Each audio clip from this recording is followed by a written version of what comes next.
আসসালামু আলাইকুম রহমতুল্লাহি ওবারকাতুহ। আউযু বিল্লাহি মিনাশ শাইতানির রাজিম। বিসমিল্লাহির রহমানির রহিম। আজকে আলোচ্য বিষয় হলো যেসব গুনাহ জান্নাতে প্রবেশে বাধা সৃষ্টি করে। তার মধ্যে একটি হলো ঈমান না আনা। রাসূল সাল্লাল্লাহু আলাইহি সাল্লাম বলেন,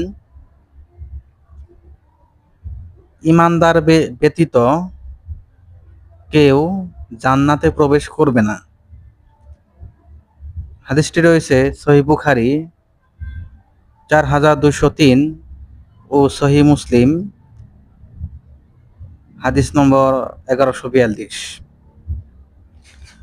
রাসূল সাল্লাল্লাহু আলাইহি সাল্লাম আরও বলেছেন, তোমরা ঈমান না আনা পর্যন্ত জান্নাতে প্রবেশ করতে পারবে না।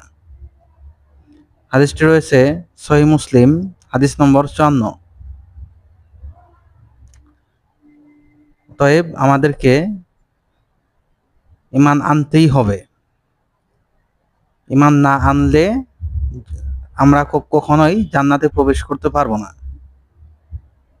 আল্লাহ তাআলা আমাদেরকে সঠিকভাবে ঈমান আনার তৌফিক দান করুন। আমিন। আসসালামু আলাইকুম ওয়া রাহমাতুল্লাহ।